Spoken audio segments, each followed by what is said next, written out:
Saudi আরবের রিয়াদে একটি sofa কারখানায় অগ্নিকাণ্ডে ১৬ বাংলাদেশি নিহত হয়েছেন। তাদের মধ্যে ১৩ জনের বাড়ি নওগাঁয়, ৩ জন নাটোরের। রবিবার স্থানীয় সময় দুপুর ২টার দিকে রিয়াদের শিফা থানাধীন মুসা সানাইয়া শিল্প এলাকায় এই দুর্ঘটনা ঘটে। রিয়াদে বাংলাদেশ দূতাবাসের বরাতে প্রবাসী কল্যাণ মন্ত্রণালয় জানিয়েছে, অগ্নিকাণ্ডে ঘটনাস্থলে ১৬ জন নিহত হওয়ার তথ্য দিয়েছে ফায়ার সার্ভিসের উদ্ধারকর্মীরা। আগুনে পুড়ে যাওয়ায় মৃতদেহগুলো শনাক্ত করা কঠিন হয়ে পড়েছে।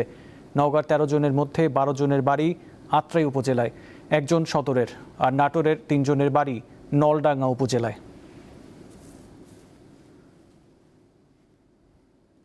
সৌদি আরবের রিয়াদে আগুনে নওগাঁর ১৩ জন নিহতের ঘটনায় তাদের বাড়িতে চলছে শোকের মাতম। এ বিষয়ে জানাতে যোগ দিচ্ছেন সহকর্মী আব্দুর রৌফ। রৌফ, নিহত ১৩ জনের পরিচয় সম্পর্কে আমাদের বিস্তারিত জানাবেন। আর মরদেহ দেশে আনার ব্যাপারে প্রশাসনের পক্ষ থেকে স্বজনদেরকে কিছু জানানো হয়েছে?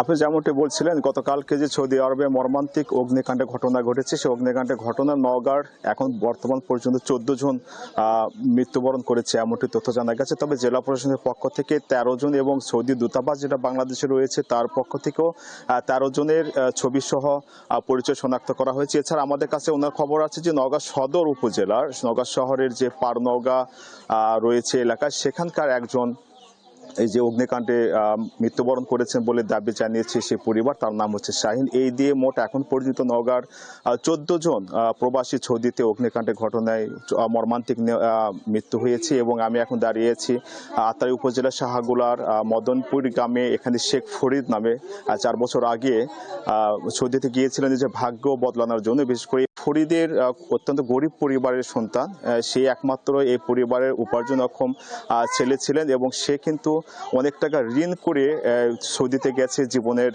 মোড় পরিবর্তন করার জন্য, নিজের পরিবারের ভাগ্য বদলের জন্য। কিন্তু মর্মান্তিক দুর্ঘটনায় এখন ফরিদের পরিবার অসহায়।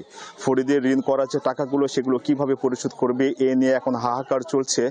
নওগাঁর যে আত্রাই উপজেলার যে ১৩টি মর্মান্তিক ঘটনার নিহত হওয়া যে প্রবাসী রয়েছে তাদের প্রতিটি পরিবারকে অধিকাংশই প্রবাসীরা কিন্তু আপনার অবৈধভাবে গিয়েছে বলে জানা গেছে। তারা ওই সোফা কারখানায় কাজ করতে এবং তাদেরকে কারখানার মধ্যেই একটি ঘরে আটকে রাখা হতো, অবৈধভাবে ছিল দিকে আটকে রাখা হতো, যার আটকে রাখার কারণে। এবং গতকালকে নাকি তারা ওই অগ্নিকাণ্ডের আগে তারা ঘুমন্ত অবস্থায় ছিল, নিজেদের ডিউটি শেষ করে তারা ঘুমন্ত অবস্থায় ছিল, যার কারণে তারা ঘর থেকে কিন্তু বের হতে পারেনি। এবং ওখান থেকে যে ২ জন প্রবাসী ছিল তারা কিন্তু নিজের কেউ চুল কাটার জন্য বের হয়েছিল এবং আরেকজন অন্য কাজে বের হয়েছিল, যার কারণে তারা ২ জন বেঁচে ফিরলেও বাকি যে ১৪ জন রয়েছে তারা কিন্তু কেউই বেঁচে ফিরতে পারেনি।